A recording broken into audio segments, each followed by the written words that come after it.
This is the In Focus podcast from The Hindu.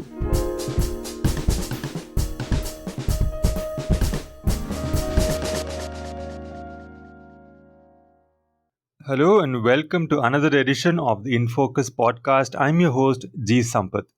Last week, Israel killed Hezbollah leader Hassan Nasrallah through heavy bombardment in a southern suburb of Beirut. This development has raised fears of a sharp escalation and expansion of the conflict across the region.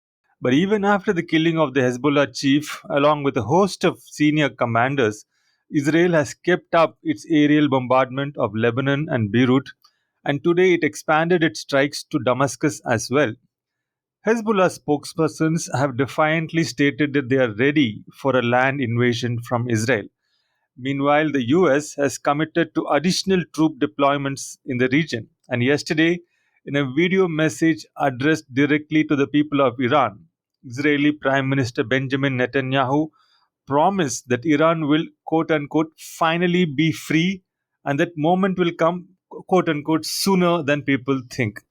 A rather ominous sounding message, no doubt, but what are the larger implications of the Nasrallah assassination? Can Hezbollah survive the loss of their leader? And what is Israel's end game in Lebanon? And not just in Lebanon, but in general. Is there a goal other than endless war that we are seeing since October 7 last year?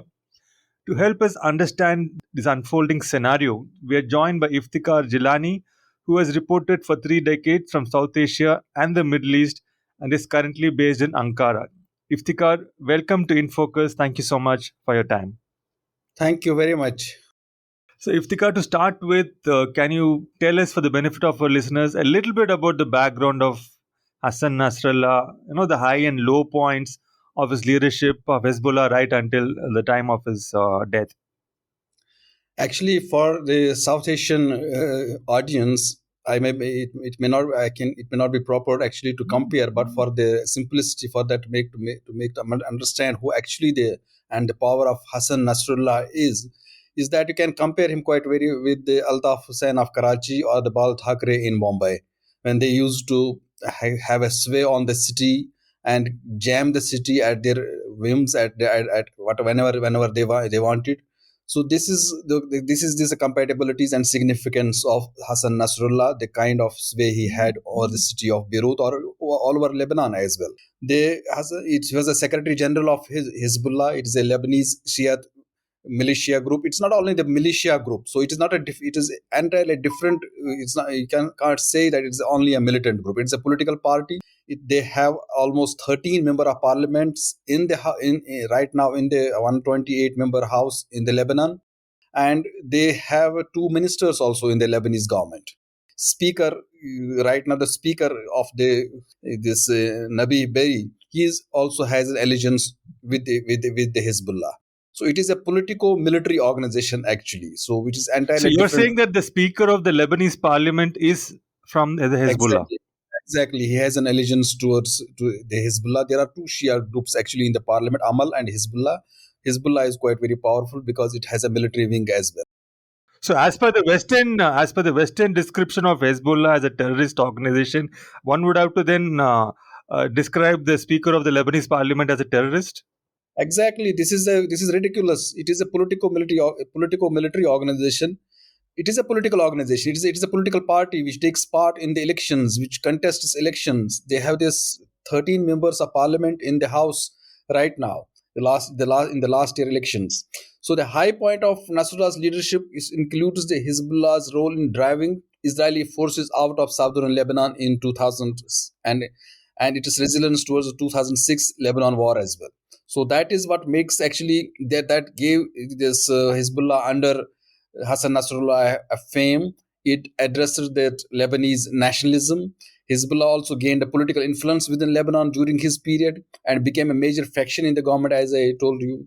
So on the downside, Hezbollah's alignment with Iran and involvement in the Syrian civil war on behalf of this Bashar al-Assad has created issues for him in Lebanon, because in Lebanon the most of the if you see the common Lebanese people and or the analysis or journalists in Lebanon, they are quite very were opposed to getting involved in the Syrian war, because it brought lot of things which Lebanon, because Lebanon had nothing to do with Syria as such. So in the internal affairs of Syria, and then confronting some of those forces who used to be the very friendly of Lebanon in Syria, because they had taken the opposite sides. So it created it brought actually it has been the low points of Nasrullah. But overall, he was a very strong leader, a very with a, his you can say the militia, the force of 40,000 or 50,000. They had more arms, more sophisticated arms, and very well trained than even the Lebanese army. So in that sense, so it is a he has been a quite a very strong leader, not only in Lebanon, but has an influence all over Middle East almost. The way he used to confront Israel, the way he was the one who actually openly came out actually practically to support the Hamas in Gaza, or the people in Gaza, diverted the attention of Israel. That is only the Hassan Nasrallah could have done, and he did that. In that makes him a quite a very significant figure in the Middle East. Right. So, Iftikhar, I mean, when you're talking about the low points of Nasrallah's leadership, you mentioned the fact that his involvement in the Syrian war did not go down well among the Lebanese, because the Lebanese didn't really have much to do with Syria. Was there among the sections of the Lebanese population a similar sentiment about his dragging Lebanon into the war which Israel was has launched on Gaza? Because I mean, many people may have thought that why get involved with the Gaza war and then invite Israel's wrath on Lebanon. If we had stayed away, maybe so many Lebanese wouldn't be sort of under attack today. Is that a sentiment as well? Actually, the whole this politics within Lebanon, it goes around this anti-Israeli narrative. So that is something actually he was actually cashing on that. But yes, to getting direct, because his significance is in the Lebanese politics is, what is that significance? Significance is that he single-handedly neutralized Israel, and also other Arab nations as well, the Saudi Arab and others also, their influence in Lebanon. That is actually his main achievement which he did in Lebanon, and that's what exactly he addressed that Lebanese nationalism. But he forced Israel to vacate South Lebanon, and addressing to this again this nationalist Lebanese nationalistic urge. Yes, there has been it has costs which Lebanon paid these costs, and there are people who say that we should not have we should not have necessarily got involved to support the Hamas to this extent. There is a limit of extent. You could have made Israel to pay through some other way also, but to getting involved militarily could not have was not a good option. But yes, he has a quite a large support base, and quite is an anti-Israel, whatever is anti-Israel it sells in Lebanon. So in that sense, he was addressing the larger constituency. But yes, there is a constituency which has been opposing the way he actually dealt in this war. Yes. Right. You mentioned that he cashed in on the anti-Israeli sentiment and he neutralized Arab influence in Lebanon. But there is still an external country's influence in Lebanon, which is Iran. Isn't Iran also viewed in the same way as a foreign power influencing Lebanon, or is Iran considered as more of a friendly influence there?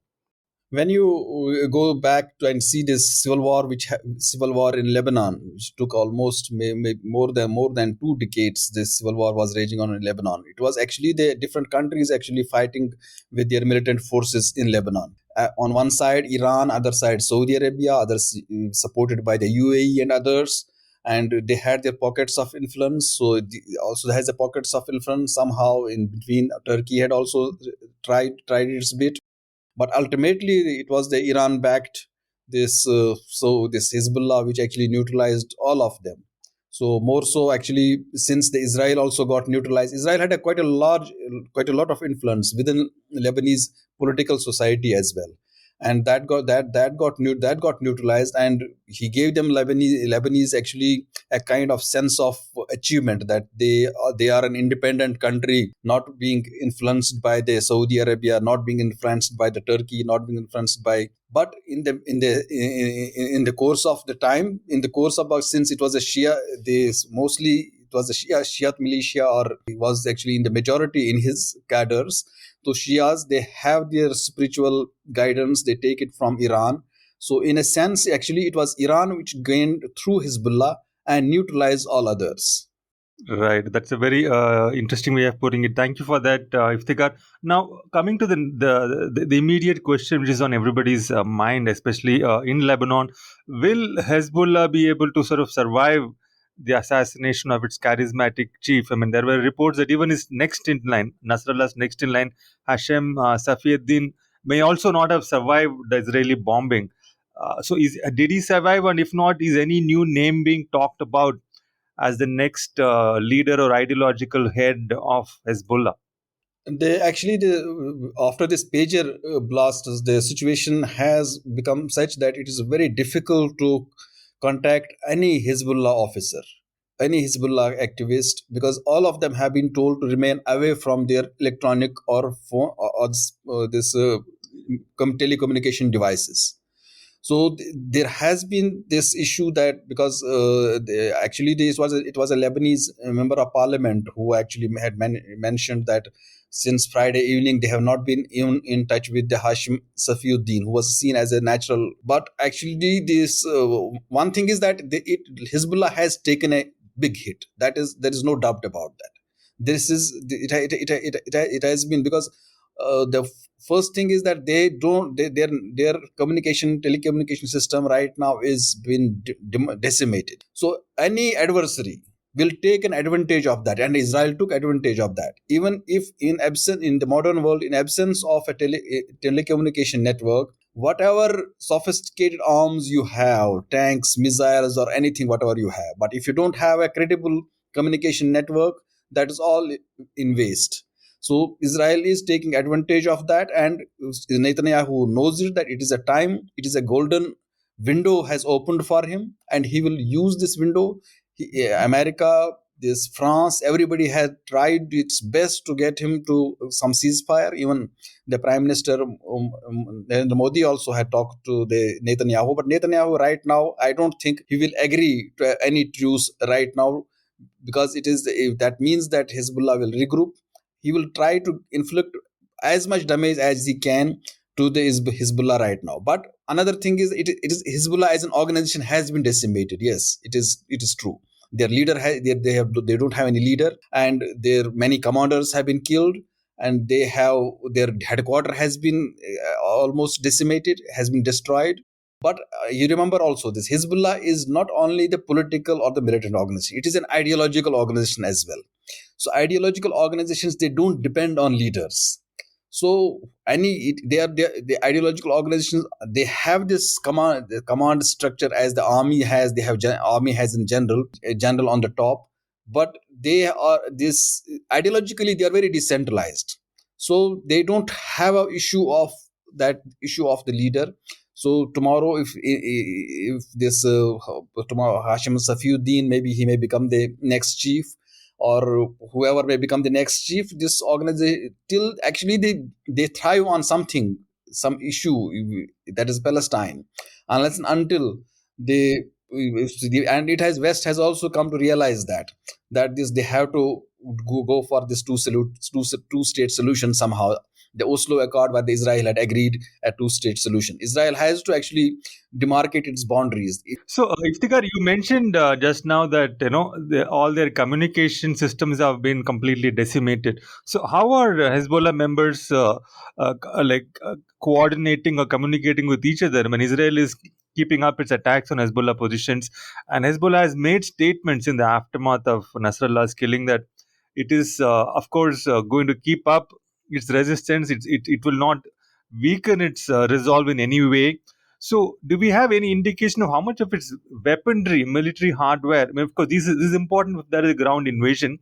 So, how much of its weaponry, military hardware has survived the intense Israeli bombardment. Do we have any indication of that? Because that's key to any kind of resistance which Hezbollah might put up in case of a ground invasion.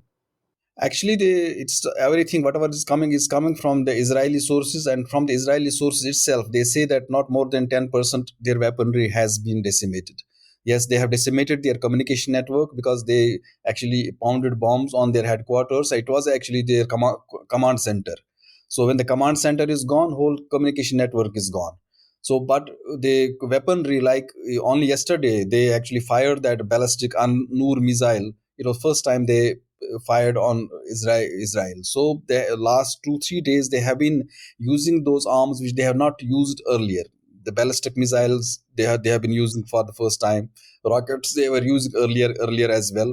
So in a sense, say that they have their these dumps or the arms, or they may have transported them to some safer places, and that's why this Hezbollah's most of the leadership or most of these fighters, they are all completely out away from their networks, away from their phones, and how within they have been communicating. It is quite a surprise. It is quite actually a very $1 million question. It's very difficult to actually decipher it. But the way this actually the Israel is actually day in and day out killing the commanders. They killed actually the Hamas commander also. They killed a PLO this Palestine Al Fatah commander also in a Palestine camp in Lebanon. So that means that they don't have the advance. They are not getting that informations, that they are not getting actually they are there is a problem of communication. But they to say that this Hezbollah's whole military capability has been decimated, it will be quite very early. Hezbollah's capabilities have always been quite resilient, but the extent of damage from recent bombardments, it remains quite unclear till now. Right. Now, Iftikhar, it's almost 1 year since October 7th last year happened. The entire Gaza war started. Israel has still not, quote unquote, finished or destroyed Hamas in Gaza, which was its stated goal when it began the war on Gaza. But since mid-September this year, it has launched heavy aerial bombardments across Lebanon. It started with the pager bombs, and now more than 700 Lebanese people, maybe more, have been killed, and almost a million displaced from southern Lebanon. And yesterday, of course, Israel bombed central Beirut, indicating further escalation. And today there was a limited incursion, and then they apparently, according to conflicting reports, they've gone back after sending troops across southern Lebanon. So, what is Israel's final game plan with regard to Lebanon? Because I'm asking this because there is one stream of thought which says that it wants to create a buffer zone. Now, if you create a buffer zone as a means to ensure that those 60,000 Israelis who were displaced from northern Israel, which is, of course, the main justification Israel has given for this bombardment, it wants to ensure their security so that they can return to their homes in northern Israel. Now, if we create a buffer zone, will that really make any difference? Because if Hezbollah, as seems to be the case, have dispersed its weapons across Lebanon, no matter how big the buffer zone is, as long as the size of the buffer zone is less or smaller than the size of Lebanon, there will always be a place from where they're going to bombard northern Israel. Isn't that true? I mean, how do you understand this question? Right now, actually, the Israel is not interested in stopping the war. At least they will wait till the American elections are over. But at the end of the day, is the demand of Israel will be to have a buffer zone, not only for Lebanon side but on the Gaza side as well. So as per the demands which they have not actually yet put on table, but it looks like they will ask for the northern Gaza, a part of northern Gaza, and they will ask also for this Philadelphia corridor, which is actually between the Gaza and Egypt. So in this Lebanon as well. So actually, what had happened, if you go by the on the see the things on the Israel point of view, as per the UN Security Council resolution, which actually had actually managed the ceasefire in the Lebanon, and there is a UN peacekeeping force also in Lebanon. What was actually decided was that this border between the Israel and the Lebanon, it will remain. Lebanese army will patrol it, but over the years the Hezbollah didn't allow them to patrol, so it was taken over by the Hezbollah. So Hezbollah and the Israeli army are almost at many places eye to eye. eyeball to eyeball. If you from the Israeli border, you can just see across the Hezbollah flags fluttering on the checkposts. So right now it is very difficult. It is almost Israel will not at all actually lower the tensions right now. But once it has once it comes on the table, so there will be this at least. And I think I will tell you, just it's a piece of news as well. Only yesterday, the army chief of Lebanon and they had met along with the prime minister, and they had met the speaker who is actually the close to Hezbollah.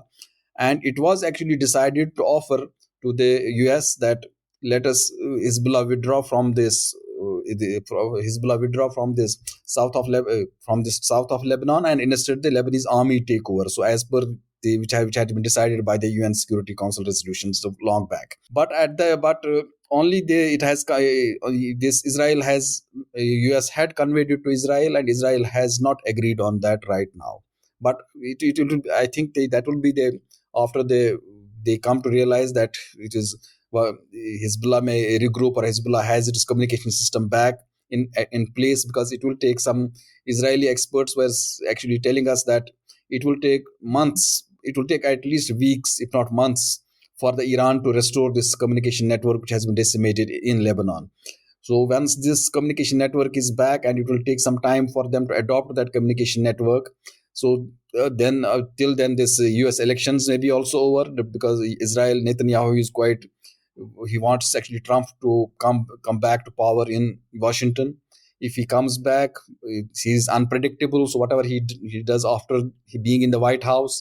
But if Kamala Harris comes, then it will be quite very difficult for Israel also to continue its campaign. But till then, he wants to achieve this objective, to actually give a befitting actually punishment to the Hezbollah. And also from the Gaza, actually they want actually these corridors on both sides, on the northern Gaza side and the southern Gaza side, so that they remain in charge of who goes in and who comes out. So in case of Lebanon, if in case of Lebanon also, so they don't, because this Israeli this Hezbollah, they have been firing these rockets into the Israel, because those rockets which reach to Tel Aviv or Haifa are fired just along the border, along that line. So they would like them to go to be pushed into Beirut, or into this Tyre, or into the other provinces, and leave this border to the UN forces or the Lebanese army. Right. Now, this shift of the IDF's focus, Iftikhar, from Gaza and Hamas to Hezbollah and Lebanon, I mean, do you think it has exposed the limitations, or let us say the lack of deterrence, lack of options on this part of quote unquote the axis of resistance which Iran seems to have created to sort of stand up to Israel in this region? I mean, now Israel at the moment brooks no limits on its military adventures. It can do whatever it wants. There's nobody to question, there's no deterrence at all. So has this sort of exposed the limits of the asymmetric war, which Iran and its so-called axis of resistance have been sort of fronting vis-a-vis Israel? Exactly. Actually, it has actually exposed as axis of resistance on its own, has its limitations to deter Israel's military actions.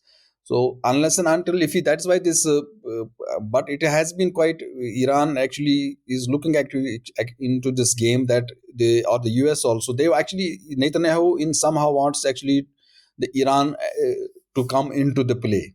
So once Iran it becomes a quite war expands.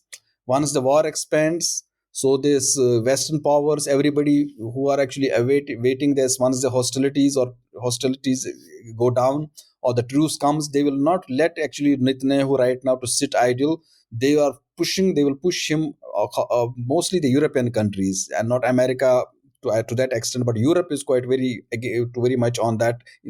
They want to actually address this issue of Palestine right now, more than to address the Palestine issue. They are forcing actually the Israel to demarcate its boundaries. Israel has no boundaries. Israel has not demarcated its boundaries. If you go from just Haifa to Jerusalem, or even from Tel Aviv to Jerusalem, you have to pass through the West Bank, through the Palestine territory. From Jerusalem, if you go to the Dead Sea, you pass through the West Bank, you pass through the Palestine territories. Israel has not actually allowed its boundaries to settle its boundaries. That is what West will actually force Israel, right? Force Israel once the truce is imposed, when the truce comes or ceasefire is imposed. That Israel is actually avoiding that. Israel does not want to address the issue of Palestine. To If not to address the issue of Palestine, what to do? Do is that to expand war, to try to get Iran involved in the war. Once Iran gets involved, the US gets automatically involved. So it will be the war between US and Iran and its allies, and Israel will be this. Everybody will forget the issue of Palestine again, and it wait for the next strike, next war for the game. So that is the game plan of the Netanyahu, which actually quite now, right now, somehow actually Iran is actually seeing through that game. Iran, despite the provocation, despite everything, Iran is not coming directly into the picture. Though he is through this axis of resistance, he is exploiting this axis of resistance, but it has also shown the axis of resistance doesn't have that ability. But that's what this when this it was last time also, when this they killed those Iranian diplomats in Syria, and for this Iran also retaliated on its way with it didn't had any deterrent effect on Israel as such. But at that time also, Iran said quite very categorically that they want a ceasefire in Gaza. They don't want actually Israel to give an option.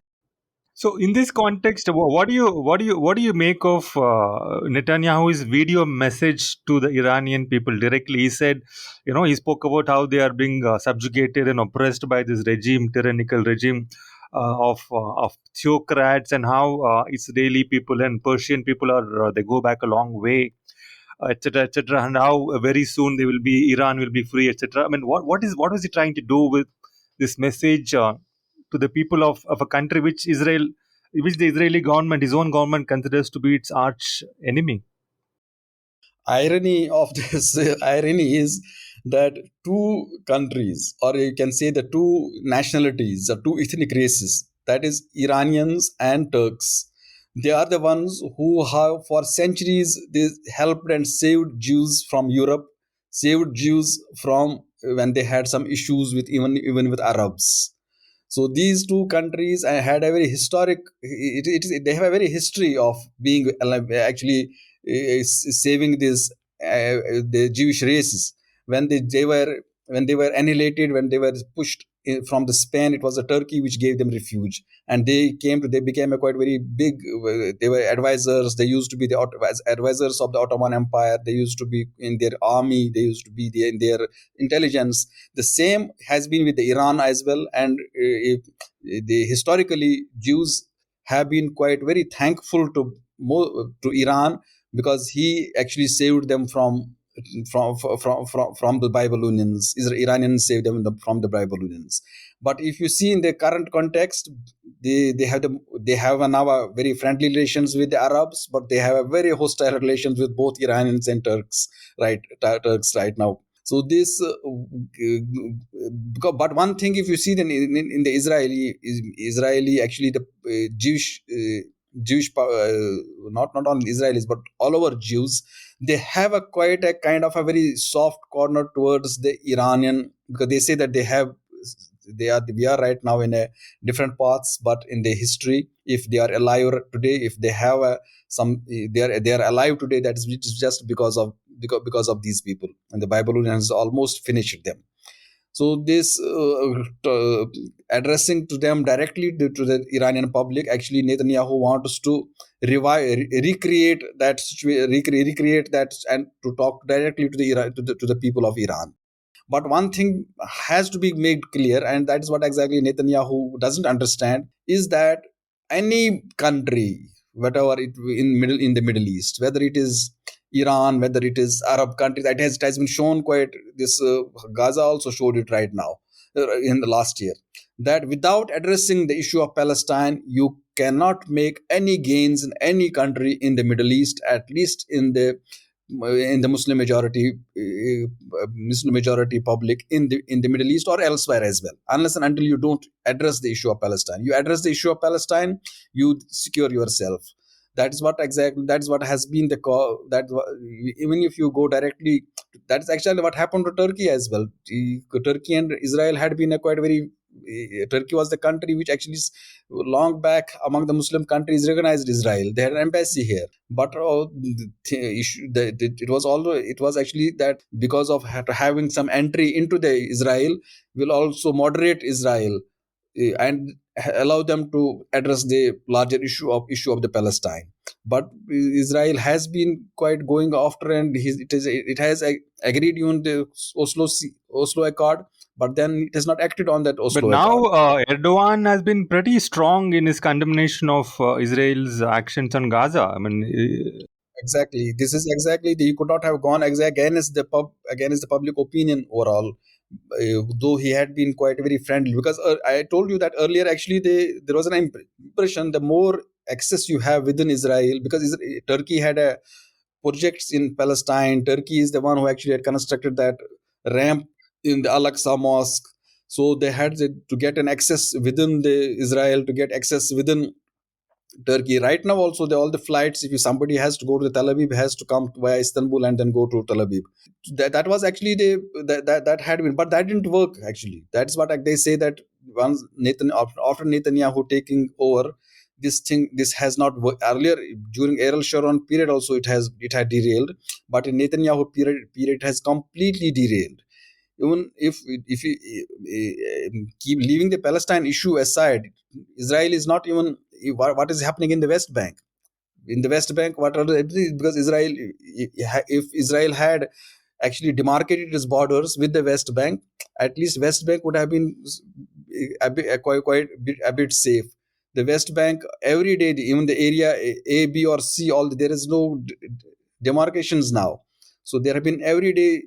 When I talked to this Hanan Ashrawi, when this Gaza had started, but she had been quite very a figure which was part of the Oslo Accord. She was telling us in the front line that it was actually, if there is Hamas in Gaza and they are going after the Hamas, but who is in the West Bank? There is no Hamas in the West Bank. Why they are then going after the West Bank? they are saying that there are terrorist organizations in the West Bank who keep attacking the settlers there, and whatever bombs and knife attacks and so on. That is what Israel has been saying. No, you see, there are now 700,000 settlers in the West Bank. Just imagine. And the West Bank, and if you see now in the map, it is just like these are the islands now. So this is every day, day these lands are being confiscated and they are being thrown out. I think this is something actually the West is quite very concerned about. That they may not be much concerned about what Israel is doing in Gaza, but they are quite very concerned what Israel is doing within the West Bank. Right. Now, speaking of the West, Iftikhar, one last question before I let you go.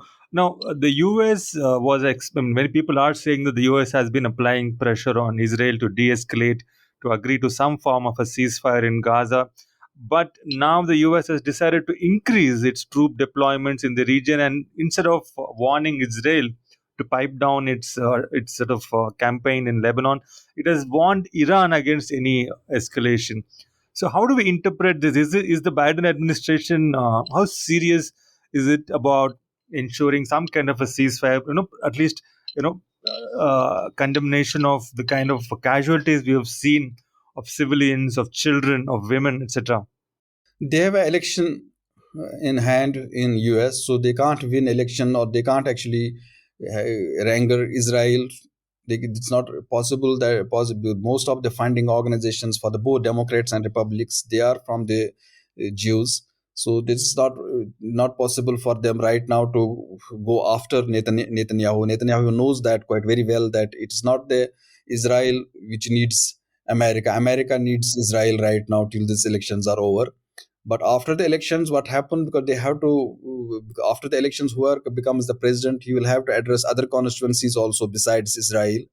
So that's why they're actually and is for this they have increased the troops, is that they are actually right now preventing Israel, Iran actually, Iran, because there's all this. The US has right now put a circle, put a ring on around around the seas in the Mediterranean, because they don't want any Iranian ship to reach right now to Lebanon with arms or with any network or with anything, anything that helps Hezbollah to regroup. Because this punishing Hezbollah is not only the Israel's not Israel's game; it is the game of US as well. Because Hezbollah is not something which is only confined to Lebanon. It is in Iraq in the name of Hashadul Shabi. It is in Yemen in the name of Houthis. It is almost everywhere from in the region. So in the Arab countries or the Gulf states also, they The have. Hezbollah has also carried out attacks on some diplomatic missions in Argentina, right? I mean, I seem to vaguely remember. Because in this region from Iraq, they are there. They were the ones who fought the ISIS when when Iraq's army was almost defeated. The ISIS had reached almost near to Baghdad. They were just 2 hours away from Baghdad. They had taken over Mosul. They had taken over many of the cities of Iraq, and they were the ones who, well, their name, the fighters are the same, but the name there is the Hashadul Shabi. So this is same in the Yemen as well. So they fought the Saudi forces there, and this Arab countries, they also had an issue with the Hezbollah. So they right now, this America or the Israel punishing them, it goes into their interest as well. But since this interest is also linked with the Palestine, so they are not able to come quite openly and support Israel punishing the Hezbollah. Because Hezbollah is this man, the issue of they have taken this the issue of Palestine, that gives them quite a kind of an legitimacy that within the Arab public opinion overall. Right. Now, just on this question of punishing of Hezbollah, quote unquote. Now, what is the mood like in the rest of the Middle East in the post Nasrallah situation, if one may call it that? I mean, I'm interested, especially because you said that the Arab states are quite okay. At least the governments are quite okay with the punishment of Hezbollah because they have had issues with them and their role in Iraq and so on in Yemen. So while they might be happy with the situation, they can't really come out in the open and say anything to that effect because of what Hezbollah has been doing in solidarity with Palestine. So what exactly is the mood like in the Arab states and in Turkey with the exit of Nasrallah from this entire scenario and the post Nasrallah Hezbollah? I can tell you quite very well this Turkey also, that they didn't had quite a good relations with the Hassan Nasrallah, because of the way he supported the Syrian regime, and the way actually that is when this Arab Spring had almost was knocking at the doors of Damascus. It was the Hezbollah which actually defeated those opposition forces were backed by Turkey, at that time Egypt also, because it was Mohammed Morsi's government at that time. Once that Egypt then withdrew, and it was only the Turkey left to So were support. these opposition forces of Arab Spring in Syria, were they independent or were they backed by the West? Actually, the whole thing started. It was quite the whole thing started by just one protest in Tunisia, but when they actually succeeded, so it spread to Egypt. It spread to other parts. One thing happened, that at that time the Obama didn't intervene in Egypt. That is one thing that we can say, that yes, it had some backing or it had some support of the West. Since Turkey is a member of the NATO countries, Turkey was someone who was leading actually and encouraging these Arab Spring, Arabs. So in that in Egypt also, in Syria also, but Syria, it didn't succeed. When they were knocking at the doors, this Hezbollah came, and it was the first when the when they had this Syrian army had almost been decimated. So Hezbollah came into the picture. After the Hezbollah came into the picture, Iran directly came into the picture. After Iran came directly into the picture, then Russia came, and then when Russia came, then this it is still say that who actually propped up the ISIS. The ISIS started rearing its head.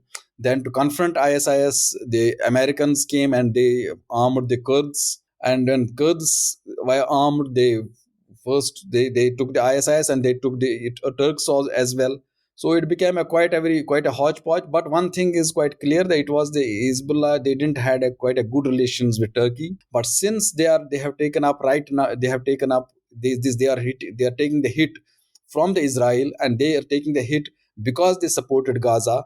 The public opinion in the Turkey, or the public opinion in the whole of the Middle East, has been backing Hassan Nasrallah. He has become quite a icon for the public opinion. Right. In terms of for the public opinion, Hassan Nasrallah and Hezbollah have seen some sort of an upswing of support. But then, of course, in terms of material terms, they have taken a huge hit, and it remains to be seen how, in the face of a continued Israeli assault, which, as you say, is likely to sort of step up until the elections, the US elections are over. It remains to be seen how things pan out. Thank you so much, Iftikhar, for joining us from Ankara, Turkey, and sharing your observations and insights into this ongoing conflict. Thank you so much once again. Thank you very much. In Focus will be back soon with analysis of the biggest news issues. In the meantime, you can find our podcast on Spotify, Apple Podcasts, Stitcher, and other platforms. Just search for In Focus by The Hindu. We'll see you soon.